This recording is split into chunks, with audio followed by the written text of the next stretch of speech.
എല്ലാവരും CUT എക്സാംസിൻ്റെ തിരക്കുകളിലായിരിക്കും. പഠനത്തിൻ്റെ പ്രിപ്പറേഷൻസിൻ്റെ not collect ചെയ്യുക എല്ലാത്തിൻ്റെയും ഓട്ടപ്പാച്ചിലായിരിക്കും എന്നറിയാം. ഈ ഒരു വീഡിയോ എക്സാം ഓറിയൻറ്റഡ് ആയിട്ട് CUT എക്സാം ക്രാക്ക് ചെയ്യാൻ വേണ്ടി ട്രൈ ചെയ്യുന്ന കുട്ടികൾക്ക് വേണ്ടിയുള്ളതാണ്. അതുകൊണ്ട് തന്നെ ഇതിൽ ഒരു തരത്തിലുള്ള കുട്ടികളെ പിടിച്ചിരുത്താൻ പറ്റുന്ന രീതിയിലുള്ള ഒരു കണ്ടൻറ്റും ആഡ് ചെയ്തിട്ടില്ല. അതുകൊണ്ട് നിങ്ങളുടെ ഓൺ വിൽ പവറിൽ കൺസിസ്റ്റൻ്റ് ആയിട്ട് വീഡിയോസ് കംപ്ലീറ്റ് ചെയ്ത് നോട്ട് പ്രിപ്പയർ ചെയ്ത് പഠിക്കാൻ ശ്രദ്ധിക്കുമെന്ന് വിചാരിക്കുന്നു. ആൻഡ് CUTയുടെ സൈറ്റിൽ ഫസ്റ്റ് തന്നെ നമുക്ക് സിലബസ് അവൈലബിൾ ആണ്. ഇപ്പോൾ കറൻ്റ്ലി സൈറ്റിൽ നമുക്ക് കൊടുത്തിട്ടുള്ളത് പ്രകാരം ആദ്യത്തെ ടോപ്പിക്കായിട്ട് വരുന്നത് ഇൻട്രൊഡക്ഷൻ ടു സൈക്കോളജി എന്നുള്ളതാണ്. നമ്മൾ ഫസ്റ്റ് സെമിസ്റ്ററിൽ UG സെക്ഷൻസിൽ ഫസ്റ്റ് സെമിസ്റ്ററിൽ സ്റ്റാർട്ട് ചെയ്തിട്ടുള്ള ടോപ്പിക്കാണ് ഇൻട്രൊഡക്ഷൻ ടു സൈക്കോളജി എന്നുള്ളത്. അതിൽ എക്സാമിൽ, അതായത് CUT എക്സാംസിന് നമുക്ക് 4 ടോപ്പിക്സാണ് മെയിനായിട്ട് വരുന്നത്. ഒന്ന് ഡെഫിനിഷൻ, രണ്ടാമത്തെ സ്കോപ്പ്, പിന്നെ ബ്രാഞ്ച് ഓഫ് സൈക്കോളജി, എൻ്റെ അടുത്തതാണ് മെത്തേഡ്സ് ഓഫ് സൈക്കോളജി എന്ന് പറയുന്നത്. ഇതിൽ നമ്മൾ ഇത് എന്താണെന്ന് നമ്മൾ ഇതുവരെ എക്സാംസിന് പഠിച്ചതുപോലെ പഠിച്ചു പോയതുകൊണ്ട് കാര്യമില്ല. എങ്ങനെയാണ് ക്വസ്റ്റ്യൻസ് വരുന്നതെന്നും ക്വസ്റ്റ്യൻസിന് ആൻസർ എങ്ങനെയാണ്, ഏത് തരത്തിലുള്ള ആൻസേഴ്സാണ് വരുന്നതെന്നും പ്രോപ്പറായിട്ട് പഠിച്ചതിന് ശേഷം മാത്രമേ നമുക്ക് എക്സാംസ് അറ്റൻഡ് ചെയ്തതിന് ശേഷം കാര്യമുള്ളൂ. നമ്മൾ ഇതുവരെ യൂണിവേഴ്സിറ്റി എക്സാംസിന് പഠിച്ചതുപോലെ ചെയ്തതുകൊണ്ട് കാര്യമില്ല. അതുകൊണ്ട് തന്നെ എങ്ങനെയാണ് ചോദ്യങ്ങൾ വരിക എന്നുള്ളത് ഓരോ ടോപ്പിക്കിൻ്റെ ഒപ്പവും പറഞ്ഞു പോകുന്നതാണ്. കൂടെ തന്നെ മുൻ വർഷങ്ങളിൽ വന്നിട്ടുള്ള ക്വസ്റ്റ്യൻസും ആഡ് ചെയ്തിട്ടുണ്ട്. അപ്പോൾ ഒന്നാമത്തെ ടോപ്പിക്കിലേക്ക് നമുക്ക് പോവാം. ഡെഫിനിഷൻ എന്നുള്ളതാണ്. നമുക്ക് 4 ഡെഫിനിഷൻ, എക്സാംസിന് നമുക്കൊരൊറ്റ ഡെഫിനിഷൻ സൈക്കോളജിക്ക് പഠിച്ചു വെച്ചാൽ മതിയെങ്കിൽ ഇവിടെ നമ്മൾ ഡിഫറെൻ്റ് ആയിട്ട് ഇത്രയും നാളത്തെ എക്സാംസിന് വന്നിട്ടുള്ള 4 ഡിഫറെൻറ്റ് ഡെഫിനിഷൻസ് പഠിക്കുന്നുണ്ട്. ഒന്നാമത്തത് APA. ഓൾവേസ് നമ്മൾ എന്ത് കാര്യത്തിനും APA ഡെഫിനിഷൻസ് നോക്കാറുണ്ട്. അതുപോലെ സൈക്കോളജിക്ക് APA കൊടുത്തിട്ടുള്ള ഡെഫിനിഷനാണ് നമ്മൾ എപ്പോഴും എക്സാംസിന് എഴുതാറുള്ളത്. Psychology is the scientific study of mind and behaviour എന്നുള്ളതാണ് സൈക്കോളജിക്ക് APA കൊടുത്തിട്ടുള്ള ഡെഫിനിഷൻ. രണ്ടാമത്തത് William Wundt. He is the father of experimental psychology. ഇതും ഒരു വർഷം എടുത്ത് ചോദിച്ചിട്ടുണ്ട്. Who is the father of psychology എന്നുള്ളതല്ല, who is the father of experimental psychology എന്നുള്ളത്. That is William Wundt. അദ്ദേഹം പറഞ്ഞിട്ടുള്ളത് psychology is the study of conscious experience എന്നാണ്. സോ ഈ ഒരു കോട്ട് തന്നിട്ട് ഇതാരുടെ വാക്കുകളാണ്, അല്ലെങ്കിൽ ഇതാര് സൈക്കോളജി കൊടുത്തിട്ടുള്ള ഡെഫിനിഷനാണെന്ന് ചോദിച്ചിട്ടുണ്ട്. അടുത്തതാണ് വില്യം ജെയിംസ്. അദ്ദേഹം പറഞ്ഞിട്ടുള്ളത് psychology is the science of mental life, both it's phenomena and their conditions.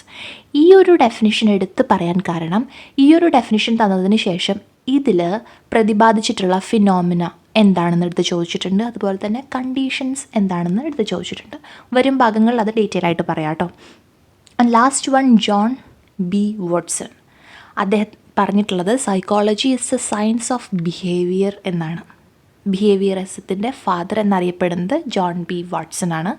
ഇങ്ങനെ 3 ഡെഫിനിഷൻസാണ് നമുക്ക് ഡെഫിനിഷൻ എന്നുള്ള ഭാഗത്തിൽ പഠിക്കാനായിട്ടുള്ളത്.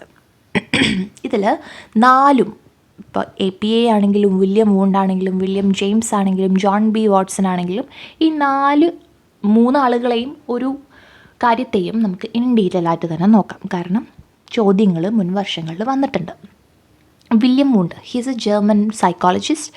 അദ്ദേഹം അറിയപ്പെടുന്നത് ഫാദർ ഓഫ് എക്സ്പെരിമെൻ്റൽ സൈക്കോളജി എന്നാണ്. അദ്ദേഹമാണ് ഫസ്റ്റ് സൈക്കോളജി ലബോറട്ടറി നിർമ്മിച്ചത്. ഫസ്റ്റ് സൈക്കോളജി ലബോറട്ടറിയുടെ സ്ഥാപകൻ വില്യം വൂണ്ടാണ്. അതുപോലെ തന്നെ സ്ട്രക്ചറലിസം ഡെവലപ്പ് ചെയ്തത് അദ്ദേഹമാണ്. സോ എന്താണ് സ്ട്രക്ചറലിസം എന്ന് പറയുന്നത്? ഒരു കാര്യമെന്ന് ഉദ്ദേശിക്കുന്നത് മെൻ്റൽ പ്രോസസ്സ്. ഒരു മെൻ്റൽ പ്രോസസ്സിനെ അദ്ദേഹം കമ്പോണൻസ് ആയിട്ട് ബ്രേക്ക് ഡൗൺ ചെയ്തു. അദ്ദേഹം ചെയ്തത് അത്രയേ ഉള്ളൂ. ഒരു മെൻ്റൽ പ്രോസസ്സ് അതെന്തുകൊണ്ട് അങ്ങനെ ഉണ്ടായി, എന്തൊക്കെ കമ്പോണൻസ് വന്നതുകൊണ്ടാണ്, എന്തൊക്കെ പ്രോസസ്സ് അതിൻ്റെ ബാക്കിൽ നടന്നതുകൊണ്ടാണ് ഒരു മെൻ്റൽ പ്രോസസ്സ് ഉണ്ടായത്. അങ്ങനെ ഒരു കാര്യത്തെ ബ്രേക്ക് ഡൗൺ ചെയ്ത് കമ്പോണൻസ് ആക്കി മാറ്റുന്നതാണ് സ്ട്രക്ചറലിസം എന്ന് പറയുന്നത്. സ്ട്രക്ചറലിസം ഡെവലപ്പ് ചെയ്തത് വില്യം വൂണ്ടാണ്. അടുത്തതാണ് William James. William James father of American psychology എന്നാണ് അറിയപ്പെടുന്നത്. അമേരിക്കൻ സൈക്കോളജിയുടെ ഫാദറാണ് അദ്ദേഹം. അദ്ദേഹം ഫങ്ഷണലിസം ആണ് കൊണ്ടുവന്നത്. സോ എന്താണ് ഫങ്ഷണലിസം എന്ന് പറയുന്നത്? അതായത് ഒരു മെൻ്റൽ പ്രോസസ്സിനെ നേരത്തെ വില്യം വൂണ്ട് ചെയ്തതുപോലെ ബേസിക് കമ്പോണൻസ് ആയിട്ട് ബ്രേക്ക് ഡൗൺ ചെയ്യാതെ അതിൻ്റെ പ്രോസസ്സായിട്ട് ഒരു മെൻ്റൽ പ്രോസസ്സിനെ അതുപോലെ തന്നെ ഇറ്റ്സ് എ മെൻ്റൽ പ്രോസസ്സ് എന്നുള്ള രീതിയിൽ സിംപ്ലി അക്സെപ്റ്റ് ചെയ്യുന്നതാണ് ഫങ്ഷണലിസം. ഒരു കാര്യത്തെ അതിൻ്റെ ഫങ്ഷൻ ബേസിൽ പഠിക്കുക എന്നുള്ളത്. അടുത്തതാണ് അദ്ദേഹത്തിൻ്റെ മെയിൻ ആയിട്ടുള്ള കോൺട്രിബ്യൂഷൻ. അദ്ദേഹമാണ് പ്രിൻസിപ്പിൾ ഓഫ് സൈക്കോളജി എന്ന് പറയുന്ന സൈക്കോളജിയുടെ ഇന്നത്തെ മോഡേൺ സൈക്കോളജിയുടെ ഏറ്റവും ബേസിക് ആയിട്ടുള്ള ഒരു ബുക്ക് ഇൻട്രൊഡ്യൂസ് ചെയ്തത്. 1890s അത് ഓർക്കുക. ആ ഒരു സമയത്ത് അദ്ദേഹം സൈക്കോളജിക്കൽ പ്രിൻസിപ്പിൾസ് ഓഫ് സൈക്കോളജി എന്നുള്ള രീതിയിൽ ഇന്നും അത്രയ്ക്കും ഇമ്പോർട്ടൻസ് ഉള്ള ഒരു ബുക്ക് പബ്ലിഷ് ചെയ്യുകയുണ്ടായി. അതുപോലെ തന്നെ അദ്ദേഹം കോൺഷ്യസ്നെസ്സിനെ കൂടുതലായിട്ടും ഫോക്കസ് ചെയ്യുകയുണ്ടായി. ആൻഡ് മെയിൻലി അദ്ദേഹം ഒരു തോട്ട് എന്ന് പറയുന്നത് it's A continuous flow of thoughts ആണ് കോൺഷ്യസ്നെസ് എന്ന് അദ്ദേഹം പറയുകയുണ്ടായി. ഇത് ഒരിക്കൽ ചോദ്യമായിട്ട് വന്നിട്ടുണ്ട്. അതുകൊണ്ടാണ് ഒരു കാര്യം ഇൻട്രൊഡ്യൂസ് ചെയ്ത് പല രീതിയിൽ വളച്ചും തിരിച്ചും ഒക്കെ ചോദ്യം വരാം.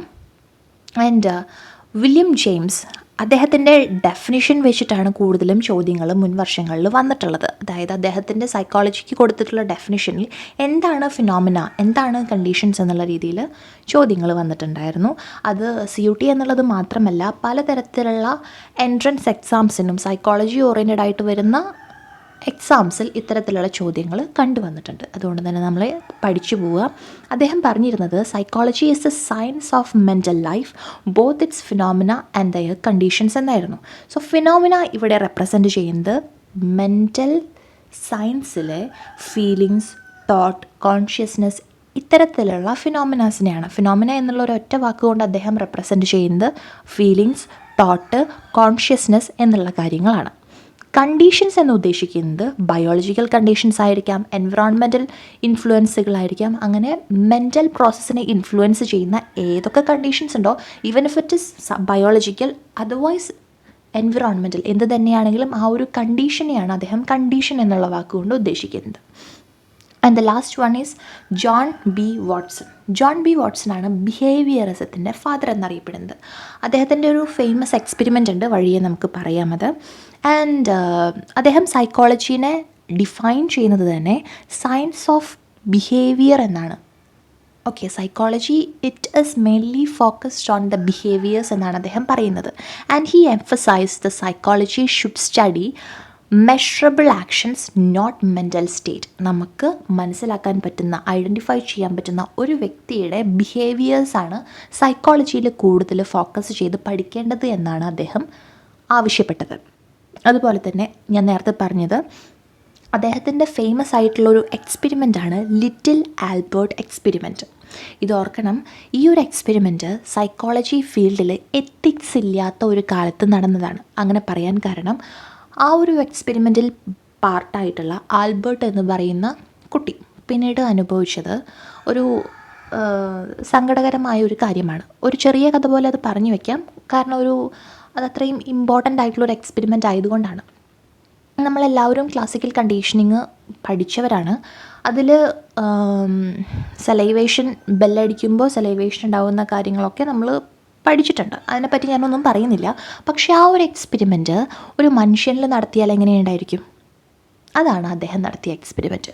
ഒരു കുട്ടിയിൽ ഒരു വൈറ്റ് റാറ്റിനെ കാണുമ്പോൾ ആദ്യം ആ കുട്ടിയിൽ പേടി ഉണ്ടാകുന്നില്ല. പക്ഷേ ഫോഴ്സ്ഫുള്ളി മറ്റ് പുറമേ നിന്നുള്ള ശബ്ദങ്ങളൊക്കെ ഉണ്ടാക്കിയിട്ട് ആ കുട്ടിയിൽ അവർ ഫിയർ ഉണ്ടാക്കുകയാണ്. ഒരു വൈറ്റ് റാറ്റിനെ കാണുന്ന സമയത്ത് പുറമേ നിന്നുള്ള എക്സ്റ്റേണൽ കാര്യങ്ങൾ ഉപയോഗിച്ച് ശബ്ദമുണ്ടാക്കി പേടി ജനറേറ്റ് ചെയ്യിപ്പിക്കുന്നു. പിന്നീട് അത്തരത്തിലുള്ള സിമിലർ ആയിട്ടുള്ള ഒബ്ജക്ട്സിനെ എന്ത് തന്നെ കണ്ടാലും, വൈറ്റ് റാറ്റിനോട് സിമിലാരിറ്റി തോന്നുന്ന ഏത് ഒബ്ജക്റ്റിനെ കണ്ടാലും കുട്ടിക്ക് ഫിയർ ഉണ്ടാകുന്നു. ഇതായിരുന്നു അദ്ദേഹത്തിൻ്റെ ഫൈൻഡിങ്സ്. അതായത് നമ്മൾ ഓരോ ബിഹേവിയേഴ്സും മറ്റുള്ള ബിഹേവിയേഴ്സായിട്ട് കണക്ട് ചെയ്തിട്ടാണ് പഠിക്കുന്നതെന്നും അത് വെച്ചിട്ടാണ് കാര്യങ്ങൾ നമ്മുടെ ഉള്ളിൽ ജനറേറ്റ് ചെയ്യുന്നതെന്നും, ഈവൻ ഇഫ് ഇറ്റ് ഇസ് ഫിയറോ മറ്റ് എന്ത് തന്നെയാണെങ്കിലും നമ്മുടെ ഉള്ളിലെ എക്സ്പീരിയൻസിൽ നിന്നാണ് ബിഹേവിയേഴ്സ് ജനറേറ്റ് ചെയ്യുന്നതെന്നാണ് അദ്ദേഹം പറഞ്ഞത്.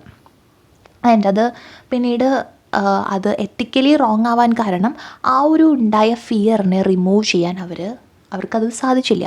ലൈഫ് ലോങ് ആ കുട്ടി വലുതായതിനു ശേഷവും അത്തരത്തിലുള്ള ഒബ്ജക്ട്സ് കാണുമ്പോൾ എക്സ്ട്രീം ആയിട്ടുള്ള ഫിയർ ആ കുട്ടിയിൽ ഉണ്ടാവുകയും അത് മാറ്റിയെടുക്കാൻ, അത് കുറച്ച് കൊണ്ടുവരാൻ, അല്ലെങ്കിൽ ഇല്ലാതാക്കാൻ, റിമൂവ് ചെയ്യാൻ അവരെ കൊണ്ട് സാധിച്ചില്ല എന്നുള്ളതാണ്. And last one APA. നമുക്കെല്ലാവർക്കും അറിയാം APAയുടെ full form American psychological association എന്നുള്ളതാണ്. അതിൽ പറയുന്നത് നമ്മളെപ്പോഴും സൈക്കോളജിയുടെ ഡെഫിനേഷനായിട്ട് എഴുതി വയ്ക്കുന്നതാണ്, അത് പഠിക്കാൻ ബുദ്ധിമുട്ടുണ്ടായിരിക്കില്ല. Scientific study of mind and behaviour എന്നുള്ളതാണ്. ആൻഡ് APA ഫൗണ്ട് ചെയ്തത് 1892 ഓർത്ത് വയ്ക്കുക. 1892 APA എന്ന് പറയുന്ന ഒരു അസോസിയേഷൻ ക്രിയേറ്റ് ചെയ്തിട്ടുള്ളത്. It is a largest professional organisation for psychologist. ഏറ്റവും കൂടുതൽ സൈക്കോളജിസ്റ്റുകളെ ഉൾക്കൊള്ളിച്ചുകൊണ്ട് ഉണ്ടാക്കിയിട്ടുള്ളൊരു ലാർജസ്റ്റ് ഓർഗനൈസേഷനാണ് APA എന്ന് പറയുന്നത്. ആൻഡ് APA ആണ് ഗൈഡ് ലൈൻസ് ആണെങ്കിലും എത്തിക്സ് ആണെങ്കിലും മറ്റുള്ള ബാക്കി റിസർച്ച് പർപ്പസിനോ പബ്ലിഷേഴ്സിനോ അങ്ങനെ സൈക്കോളജി റിലേറ്റഡ് ആയിട്ടുള്ള എന്തിനേയും അവർക്ക് വേണ്ട മാനദണ്ഡങ്ങൾ, ക്രൈറ്റീരിയാസൊക്കെ ഡെവലപ്പ് ചെയ്യുന്നത്. അപ്പോൾ നമ്മുടെ ഡെഫിനിഷൻ എന്നുള്ള ഭാഗം ക്ലിയർ ആയി എന്ന് ഞാൻ വിചാരിക്കുന്നു. ഇതിൽ നിന്ന് ഇത്തരത്തിലുള്ള ചോദ്യങ്ങളാണ്, ഞാൻ ഓരോ ടോപ്പിക്ക് പറയുമ്പോഴും ഓരോരോ ചോദ്യങ്ങൾ പറഞ്ഞിട്ടുണ്ടായിരുന്നു. ഇത്തരത്തിലാണ് ചോദ്യങ്ങൾ വരാൻ ചാൻസ് ഉള്ളത്. ഡെഫിനിഷൻസ് തന്നിട്ട് ഇതാരുടെയാണ്, അവരുടെ ആ ആളുകളെ വെച്ചിട്ട് ആ ആളുകളിൽ നിന്നും കണ്ടുവന്ന അവർ കൊണ്ടുവന്നിട്ടുള്ള കാര്യങ്ങളെ റിലേറ്റ് ചെയ്തിട്ടും ചോദ്യങ്ങൾ ചോദിക്കുന്നതാണ്. ആൻഡ് രണ്ടാമത്തെ ടോപ്പിക്കാണ് സ്കോപ്പ് എന്ന് പറയുന്നത്. അത് നമ്മൾ അടുത്ത വീഡിയോ ആയിട്ട് ചെയ്തിട്ടുണ്ട്. സ്കോപ്പ് എന്നത് കേൾക്കുമ്പോൾ തന്നെ നമ്മൾ സിമ്പിളായിട്ട് നമുക്കറിയുന്ന കാര്യമാണെന്ന് വിചാരിക്കരുത്. ഏറ്റവും ട്രിക്കി ആയിട്ട് സൈക്കോളജി CUT എക്സാംസിന് ചോദ്യങ്ങൾ വരുന്ന ഭാഗമാണ് സ്കോപ്പും ബ്രാഞ്ച് ഓഫ് സൈക്കോളജിയും. നമ്മൾ വിചാരിക്കാത്ത തലങ്ങളിൽ നിന്നാണ് ആ ഭാഗങ്ങളിൽ നിന്ന് ചോദ്യങ്ങൾ ഇതുവരെ വന്നിട്ടുള്ളത്. ഒബ്ജക്റ്റീവായിട്ടും MCQ ആയിട്ടൊക്കെ ചോദ്യങ്ങൾ വരുന്നത് ആ ഒരു ഭാഗത്തിൽ നിന്നാണ്. അപ്പോൾ അതുകൊണ്ട് തന്നെ ഇപ്പോൾ ഇത്രയും പറഞ്ഞ ഭാഗങ്ങളിൽ എന്തെങ്കിലും തരത്തിലുള്ള സംശയങ്ങളുണ്ട് എങ്കിൽ, അല്ലെങ്കിൽ എന്തെങ്കിലും സജഷൻസ് ഉണ്ടെങ്കിലോ നിങ്ങൾ കമൻറ്റ് സെക്ഷനിൽ അറിയിക്കുക. അടുത്ത വീഡിയോ വേഗം തന്നെ പോസ്റ്റ് ചെയ്യുന്നതായിരിക്കും.